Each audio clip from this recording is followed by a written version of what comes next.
Welcome to AP's On Football podcast, live on Radio Row here in San Francisco. We've got a ton of guests for you this week, but no one better to get started with than Buffalo Bills safety Damar Hamlin. Damar, it's a pleasure to have you here, man. I've had an opportunity to speak to you before. I love what you do in the community. I love everything that you stand for. Thank you. But first of all, we've got an important football game on Sunday. I always give out my picks on this show weekly. I'm just going to do it real quick. I've got Seahawks 24-22. I've picked against Sam Darnold. I've doubted him. He's proven me wrong every time. I'm tired of doubting Sam Darnold. I got the Seahawks 24-22. Do you have any prediction? Do you see the game going any way? What's the key to victory? I think the key to victory is special teams. You got two great teams, two good defenses, two good offenses who can put up points. I think the key to the game is special teams, which they have great special teams on both sides. You know, Seattle having a great returner, New England having a great just Swiss Army knife and Schooler. So, you know, it'll be interesting to see how that phase affects the game one way or another. But, you know, just through my personal relationships, I'm biased. I want to see my brother, Stephon Diggs, get his first Super Bowl and, you know, continue on and, you know, implementing his legacy as a Hall of Famer, because the years I spent around him, you know, he truly is a Hall of Fame work ethic. He has a Hall of Fame play style. And, you know, it's good to see him bounce back on his feet straight to a Super Bowl. So, Damar, how you doing physically? How you doing from not only physically, but also from a mental health standpoint, especially because of everything, we know everything that you went through, but also this season had to be a little bit difficult for you. And where are you? Where do you stand right now? Man, I'm blessed. I was just telling my lady, I'm just telling, like, my family, everybody around me, like, I'm the happiest I've been in my life. Like, I'm the most aligned, I'm the most focused, you know, I'm all of that. And, you know, I had some time away from the game this season, just dealing with injury. And, you know, that time, I truly took it slow. And I made sure I took care of the little things. And I really feel like that time will really propel my career for the next however many years that, you know, I decide to play the game of football. So I truly feel aligned to my highest purpose, you know what I mean? I truly feel like I was blessed with a higher calling through, you know, the world seeing my sudden cardiac arrest. And I truly feel like, you know, I've got the clutter out the way, the debris out the way, and it's just truly just purpose-focused from this point in. You were called to do bigger and better things, and obviously the Lord had a plan for you in your life, and you're here doing that. And Right. You've partnered with Stand Together. You've got the Chasing M's Foundation. Tell me a little bit about what you do, the work you do, and why it's so important to you, Damar. It's always been important to me. You know, the Chasing M's Foundation is what I started, and, you know, one of our biggest pillars is youth empowerment. And, you know, that is our main pillar, because I was that young kid. You know, I was that young kid searching for the guidance, searching for the answers to be successful in any way possible. So I turned myself into that role model figure so that these kids in my community didn't ever have to question, didn't ever have to think twice about, you know, if they were making the right decision on whatever path it is. You know, you don't have to choose just specifically football. It's just about making sure that our youth have all the opportunities to be successful. You know, with Stand Together, you know, we truly partnered, you know, to make that mission as most impactful as we can. And continuing to give the youth the resources that they need, the programs in place to make them successful at whatever their dreams are. You know, kids truly dream big, and you gotta let them dream big so that the world can be a better place because of their dreams. And you know, that's why I'm just truly honored and grateful to be connected with, you know, a great organization like Stand Together, because, you know, we share the same mission of trying to do that.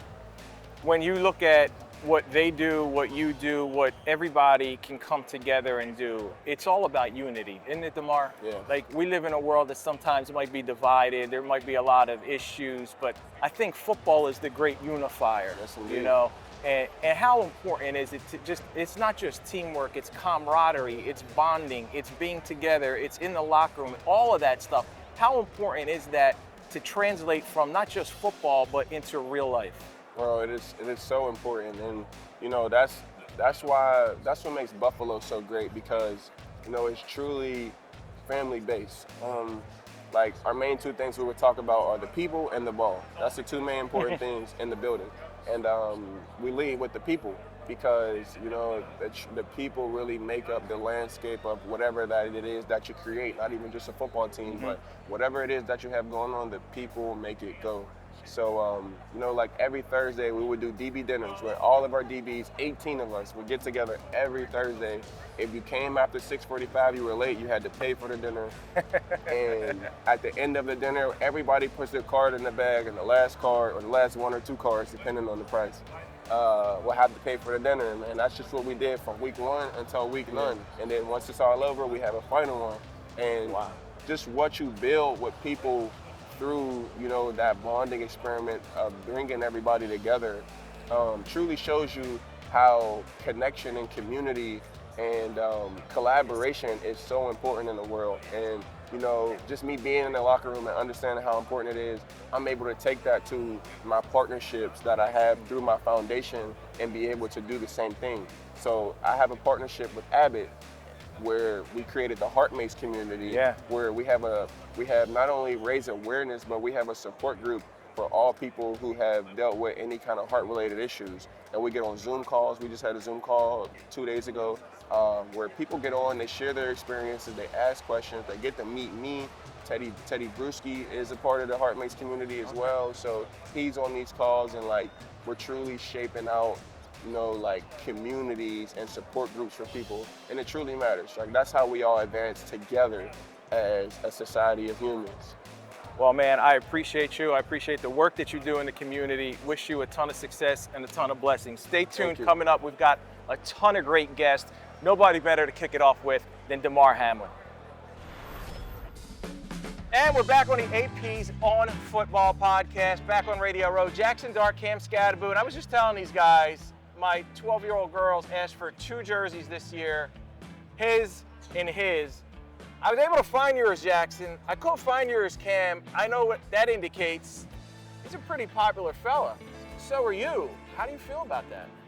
No, they just didn't make mine in mass production. They made his in mass production. That's what it means? That's what it means? They're playing catch up a little bit. They're playing catch up. They didn't realize how many we're going to sell. They're still getting there. And yeah, they're getting up to it. But how do you feel about, like, I mean, your popularity, both of you, skyrocketed. And like I said to you before, I mean, we're not talking about Giants fans in New York. It's across the country, right? I'm down in Florida. I'm in Tampa.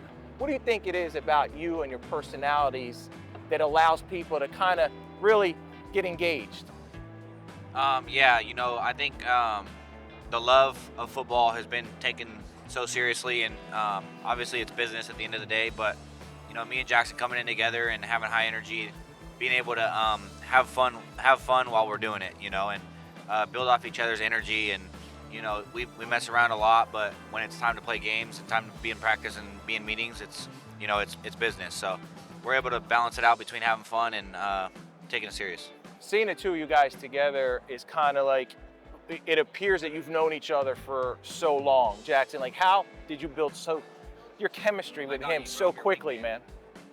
Yeah, I think that it kind of just started off rip from the first time that we called each other when Scott got drafted.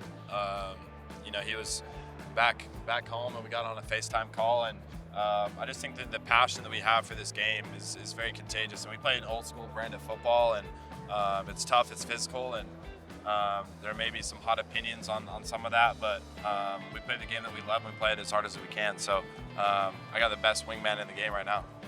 Speaking of wingmen, we know what this is all about, right? You guys, nice cardigans, by the way. You like these? Yeah. You like these? So, how do I get one of those? You know, that's really cool. But you're here. He's your wingman. You guys are here with Bounty. Yeah, how many of those have you consumed already today?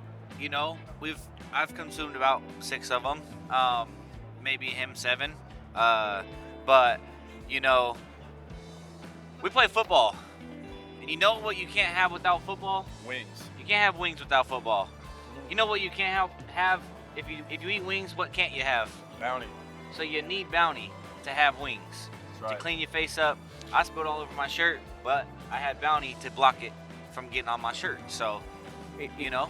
I mean, a really great wingman, Cam, would be like dabbing it. You know, it's. You have the napkins. Okay, there we go. There we. All right, well, one last thing for you guys. I talked to you a couple weeks ago about this. You've got a new head coach coming in, a head coach who's won, who's built a winning culture, who knows what it takes. He knows how to sustain success. Have you had more conversations? Last time I spoke to you, you said you had a lot of talk with John and you sat down and you guys were in rooms and people had to disperse those rooms. Have you had more conversations with him? What's it been like? Yeah, I talk to Coach Harps every day.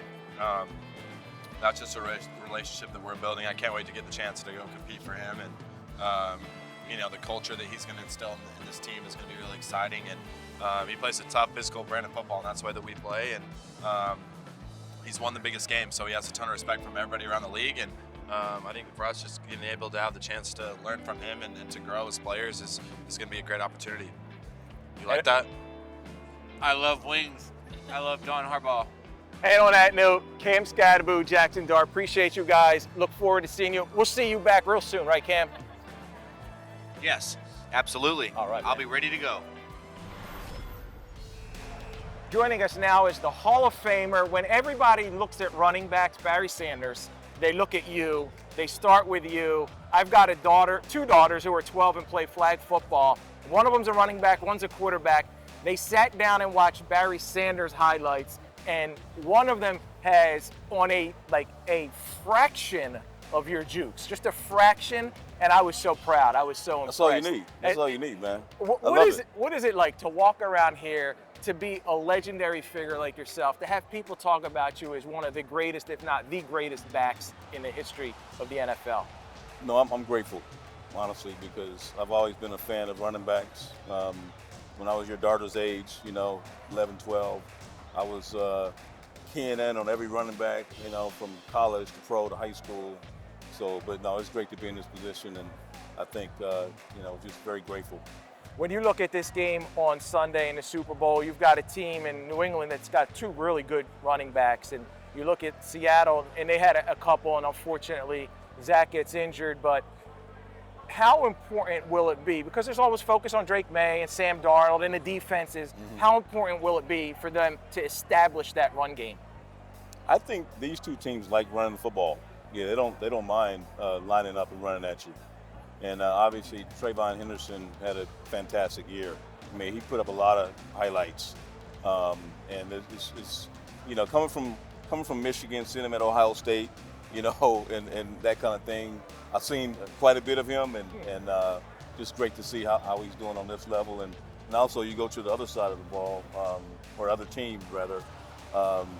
Kenneth Walker, who's from Michigan State, played in the Big Ten, and saw him play quite a bit in college as well. So I like the running back competition on both sides, and I do think that it could very well factor into this game. Do you have a prediction on the game yet? I mean, I'm thinking that Seattle just by a little bit, but I don't think it's going to be a blowout by any stretch. I mean, I love seeing the fact that you got new blood in the game. The NFL is almost like turning over a new leaf. You got teams that haven't been in it for a while. Obviously, the Patriots, have had a dynasty, but no one was expecting them to be here this year. Right. And to see Seattle in it representing the NFC, Sam Darnold and the journey he's been on is just an amazing storyline. Barry, how are you doing physically? I know you're not here to have people praise you and heap all this praise upon you. You're here for a reason, because you went through something physically, health situation, and you just want to let some folks know about how to take care of themselves. So, one, how are you feeling, and what can people do? What can men do? I'm feeling better here.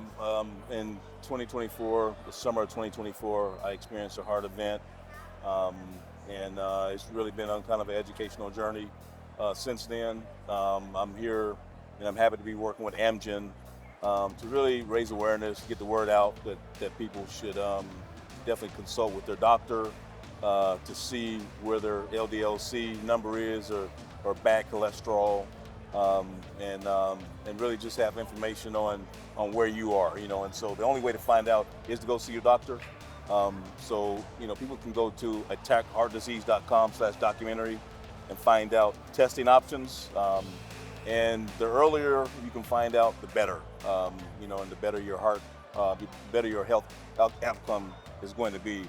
So the earlier the better. But anyway, I'm feeling good, and it's been it's been quite a journey just being able to get, being a part of the documentary and learning about sort of heart disease and how often it happens, and so much of it is very preventable, and that's really another key message is that if you get on top of it early, a lot of it can be prevented. I'm a guy who takes care of my health, takes care of my fitness, and just tries to stay on top of that. And I think it's so important. I appreciate you coming out here and saying that. Again, it's attackheartdisease.com/documentary. Grateful for your time. Grateful that you're doing well, Barry. And man, it's just an honor and a privilege to sit here next to you. Thanks for having me. Thank you. Appreciate it. Stay tuned. We'll have more great guests coming up. Joining me for a special edition of our show here in San Francisco for Super Bowl week is Buccaneers quarterback Baker Mayfield. So both of us are in Tampa, obviously, but we fly out here to California so we can talk to each other, which is pretty awesome, Bake. First off, you guys have a new offensive coordinator. You're very familiar with Zach Robinson. What is that going to be like, that dynamic now? Yeah, I mean, I think when you know somebody, that doesn't always mean it's going to go well, but having worked with him before, understanding his process, how much he puts into it, and just honestly his football knowledge.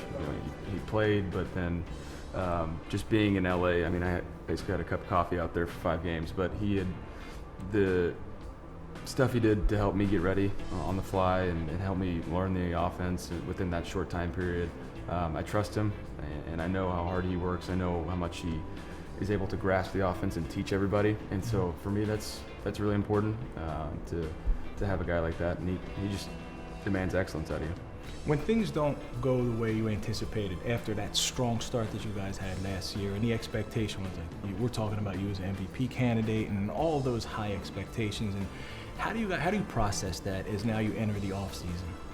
I mean, it's a long year. I told our PR people in the building when they were asking me, hey, we're going to start this campaign. I'm like, guys, it's week 5, week 6. Like, this is a long year. We haven't even started to play meaningful football. So, I mean, you look back on the year and you try and figure out where it went wrong. Obviously, the easy thing to do is point at injuries, because when you have different guys going in there, you'd have no continuity. But it's a long season, so you try and go back through the tape, and things are going to happen in games. But it comes down to little details when you go back and look at it. The way that city of Tampa has embraced you has been so impressive. I mean, you step in there, man, and obviously Tom Brady is the predecessor, right? He's Tom Brady. But I don't think there could have been anyone in the league more equipped to walk into that situation than you, because you're you. You got that dynamic, that swag, and despite what you were coming off and everything that happened, how did you approach that, and how do you feel about those fans just rallying and they love you? I appreciate that. I mean, first and foremost, the fans, the way they've embraced Emily and I moving to Tampa and the stuff they've done to help us be a part of the community, to help us make Tampa a better community to raise kids and live there, has been awesome. But yeah, I think when you step into a situation like that, when Tom has just been there, obviously living legend, greatest quarterback that's ever played, you can't try and beat him. Nobody's ever going to be Tom Brady. There's not going to be a second one of that. And so for me, being just the best version of myself and always wearing my emotions on my sleeve and saying, you know what, I'm unapologetically me. I'm going to learn from my mistakes. I might not always have it figured out or do it the right way, but I'm going to own it and I'm going to learn from it and grow. And I think just being authentic in that is, for me, what made me able to step into it. I know you're here on behalf of Sonic, man, so I don't know how many burgers you've had, but how much can you appreciate, like, every time I see a cheeseburger, I think of Andy Reid. I mean, that's Andy, you know, but how much can you appreciate a burger, especially for game day on a Sunday? Oh, I mean, there's nothing like it. And this, I mean, Sonic hits close to home. We'd go there weekly growing up in Austin, and I mean, when you have a good burger, and then maybe it's after a long day, good or bad game, and take a bite of that. I mean, it's brings you back home. I'm not going to make you take a bite, though. I appreciate it. Man, I appreciate you. Thank you, baby. See you, Rob.